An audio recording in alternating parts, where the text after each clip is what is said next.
പരിശുദ്ധ അമ്മയ്ക്കും തിരുക്കുമാരനും 1000 നന്ദി. എൻ്റെ പേര് സുനിത കോൺസ്റ്റൻ. ഞാൻ തിരുവനന്തപുരത്ത് നിന്ന് മരിയനാട് എന്ന സ്ഥലത്തു നിന്നാണ് വരുന്നത്. ഇതെൻ്റെ ഹസ്ബൻഡാണ്. ഞാനൊരു ഫൈനാൻസിലാണ് വർക്ക് ചെയ്യുന്നത്. എൻ്റെ ജീവിത പങ്കാളി ഫിഷർമാനാണ്. 2023 ജൂൺ 17 ഞാൻ ഉടമ്പടി എടുത്തത്. ഉടമ്പടി എടുക്കാനുണ്ടായ സാഹചര്യം എന്ന് പറയുമ്പോൾ, ഞാൻ ഉടമ്പടിയിലാവുന്നതിന് മുമ്പ് തന്നെ എൻ്റെ ജീവിത പങ്കാളി കടലിൽ ജോലിക്ക് പോയിട്ട് വെളുപ്പിന് 4:30 തിരിച്ചണയ്ക്കുന്ന സമയത്ത് ബോട്ട് മറിയുകയും ഇതിൻ്റെ ഷോക്കിൽ ആൾ ബോധം കെട്ട് കരയ്ക്ക് വീഴുകയും ചെയ്യുകയുണ്ടായി.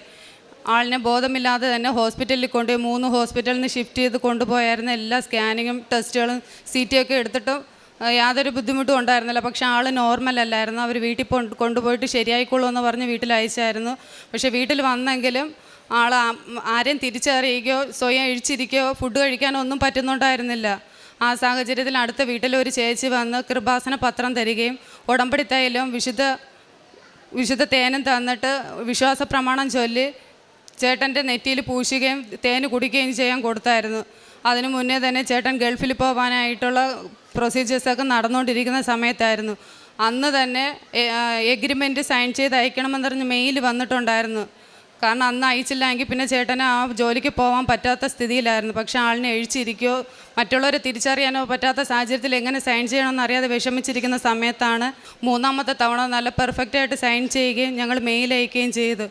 അതിൻ്റെ ഭാഗമായിട്ട് ഒരാഴ്ച കൊണ്ട് തന്നെ ചേട്ടൻ യാതൊരുവിധ പൈസയും കൊടുക്കാതെ ടിക്കറ്റ് പോലും കമ്പനി സ്പോൺസർ ചെയ്തുകൊണ്ട് യാതൊരു തടസ്സവും കൂടാതെ പുറത്തു പോകാൻ സാധിച്ചു. അതുകൂടാതെ ഈ അവസ്ഥയിലായിരുന്ന ചേട്ടന് 2ാം ദിവസം തന്നെ പൂർണ്ണമായിട്ട് സൗഖ്യം പ്രാപിക്കുകയും എല്ലാവരെയും തിരിച്ചറിയുകയും ചെയ്യുന്നുണ്ടായിരുന്നു.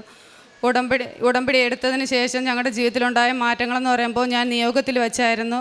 കാരണം ചേട്ടൻ കുടുംബ പ്രാർത്ഥനയ്ക്കൊന്നും കൂടത്തില്ലായിരുന്നു.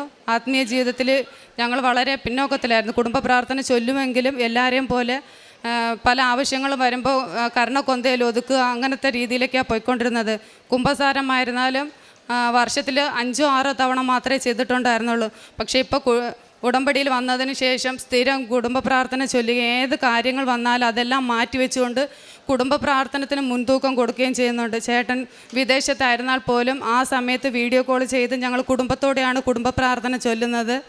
ഡെയിലി കുർബാനയ്ക്ക് പോകുന്നുണ്ട്. എല്ലാ 2 ആഴ്ച കൂടുമ്പോഴും കുമ്പസാരിക്കുന്നുണ്ട്. ഫാദറിന് ചെന്ന് കണ്ട് കുമ്പസാരം വേണമെന്ന് ആവശ്യപ്പെട്ടുകൊണ്ടാണ് ഞങ്ങളിപ്പോൾ കുമ്പസാരിച്ചുകൊണ്ടിരിക്കുന്നത്. പിന്നെ എൻ്റെ ജോലി സ്ഥലത്തായിരുന്നാലും വരുന്ന കസ്റ്റമറോട് മാതാവിൻ്റെ അനുഗ്രഹങ്ങളൊക്കെ പറയുകയും അവരുടെ വിഷമങ്ങൾ കേട്ടുകൊണ്ട് അവർക്ക് വേണ്ടി പ്രാർത്ഥിക്കുകയും വിശുദ്ധ വസ്തുക്കൾ അവർക്ക് കൊടുത്ത് അവരുപയോഗിച്ച് അവർക്ക് മാറ്റങ്ങൾ വരികയും അവരും വളരെ സന്തോഷത്തിലാണ് എന്നോട് സംസാരിക്കുന്നത്. ഓരോ ആവശ്യങ്ങൾ വരുമ്പോൾ ഒന്ന് പറയുകയും ഞാൻ അതിനനുസരിച്ച് പ്രാർത്ഥിച്ച് അമ്മ മാതാവിൻ്റെ വിശുദ്ധ വസ്തുക്കൾ അവർക്കും കൊടുക്കുന്നുണ്ട്.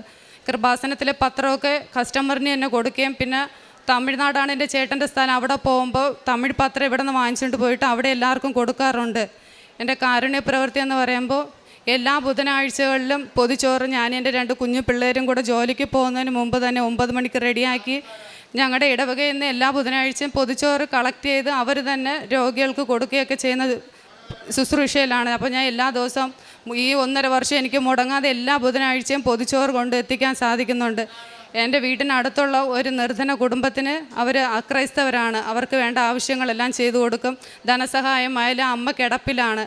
അവിടെ പോയി അവർ ആ വീടൊക്കെ വൃത്തിയാക്കി അമ്മേനെ കുളിപ്പിക്കുകയും മുഷിഞ്ഞ വസ്ത്രങ്ങളൊക്കെ അലക്കി കൊടുക്കാറുണ്ട്. പിന്നെ എനിക്ക് പറ്റുന്ന സമയത്തെല്ലാം അവർക്ക് ആഹാരം വെച്ച് അവരുടെ വീട്ടിൽ ഞാൻ തന്നെ കൊണ്ട് കൊടുക്കുകയൊക്കെ ചെയ്യുന്നുണ്ട്. ഇങ്ങനെ ആത്മീയ ജീവിതത്തിൽ വളരാൻ എനിക്ക് ഉടമ്പടിയിലൂടെ സാധിച്ചു. ബഹുമാനപ്പെട്ട VP ജോസഫ് അച്ഛൻ്റെ ഉടമ്പടി ധ്യാനം എല്ലാ ആഴ്ചയിലും ഞാൻ മുടങ്ങാട് ഇത് കേൾക്കുന്നുണ്ട്. സാക്ഷ്യങ്ങൾ കേൾക്കും. കുട്ടികളായാലും വളരെ ലാഘവത്തോടെയാണ് എല്ലാ ദിവസവും അവർ സാക്ഷ്യങ്ങൾ കേൾക്കുന്നത്.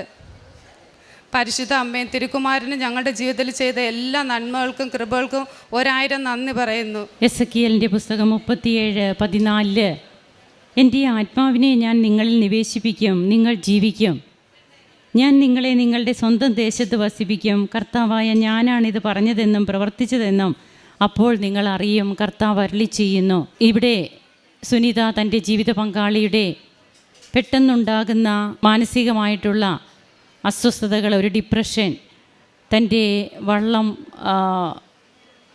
ബോട്ട് മുങ്ങുകയും തനിക്ക് അതിലുണ്ടായിരുന്നതൊക്കെ നഷ്ടപ്പെടുകയും ഒക്കെ ചെയ്യുന്ന അവസ്ഥയിൽ മറ്റുള്ളവരെ തിരിച്ചറിയാൻ പോലും പറ്റാത്ത ഒരവസ്ഥയിലേക്ക് അങ്ങനെ ഒരു പേടിയും ഒക്കെ നിറഞ്ഞ ഒരവസ്ഥയിലേക്ക് ആ മകൻ പെട്ടെന്ന് പോവുകയാണ്.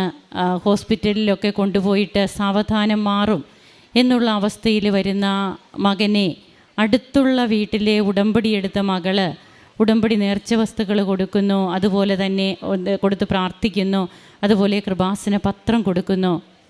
അങ്ങനെയാണ് ഈ മകൻ പിന്നീട് നോർമൽ ആയത് എന്നുള്ളതാണ് നാം കേട്ടത്.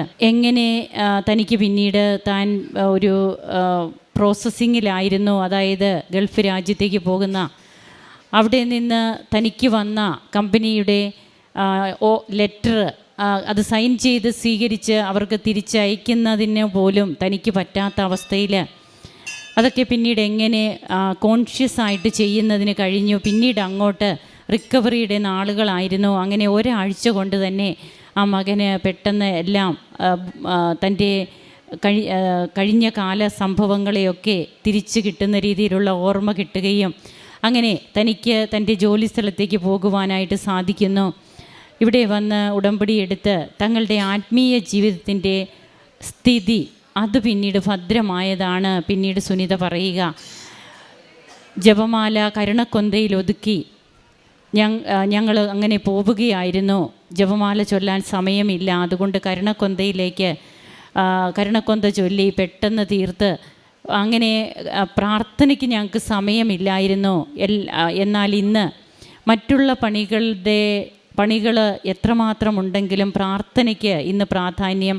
കുടുംബ പ്രാർത്ഥന, അതുപോലെ വ്യക്തി ജീവിതത്തിൽ വരുന്ന മാറ്റങ്ങൾ, കുംഭസാരം, കൂദാശ ജീവിതം, ഇതിനൊക്കെ എത്രമാത്രം തീഷ്ണതയാണ് ഇന്ന് ഉടമ്പടി എടുത്തു കഴിഞ്ഞ ഓരോ കുടുംബത്തിനും വ്യക്തികൾക്കും ഉണ്ടാകുന്നത് എന്നുള്ളത് നാം പ്രത്യേകം കേൾക്കുന്നതാണ്. ഓരോ സാക്ഷ്യ അനുഭവങ്ങളും അങ്ങനെയാണ് പറയുക. അതുകൊണ്ട് തന്നെയാണ് നമുക്ക് കിട്ടുന്ന ബ്ലെസ്സിങ്സ് അല്ല, നാം ടാപ്പ് ചെയ്യേണ്ട കൃപയാണ് നമ്മെ നിത്യജീവിതത്തിന് അർഹരാക്കുന്നതെന്ന് ബഹുമാനപ്പെട്ട ജോസഫ് അച്ഛൻ പറയാറുണ്ട്. ഇവിടെ ഇന്ന് തങ്ങൾ നിൽക്കുമ്പോൾ തങ്ങൾക്ക് കിട്ടിയ കൃപയുടെ നിറവിൽ ഈ കുടുംബം നന്ദി പറയുകയാണ്. നമുക്കും കരങ്ങളടിച്ച് ഈശോയ്ക്കും അമ്മയ്ക്കും നന്ദി പറയാം. യേശുവേ നന്ദി, യേശുവേ സ്തുതി, യേശുവേ ആരാധന. അത്യപൂർവ ദൈവാനുഭവങ്ങൾ ഇനി നിങ്ങൾക്കും സ്വന്തം. ഈ യൂട്യൂബ് ചാനൽ ഇതുവരെ സബ്സ്ക്രൈബ് ചെയ്തിട്ടില്ലെങ്കിൽ ഇപ്പോൾ തന്നെ സബ്സ്ക്രൈബ് ചെയ്യുക. ഈ വീഡിയോ ഇപ്പോൾ തന്നെ നിങ്ങളുടെ സുഹൃത്തുക്കൾക്ക് ഷെയർ ചെയ്തുകൊണ്ട് കർത്താവിൻ്റെ പ്രേക്ഷിതരാകുക.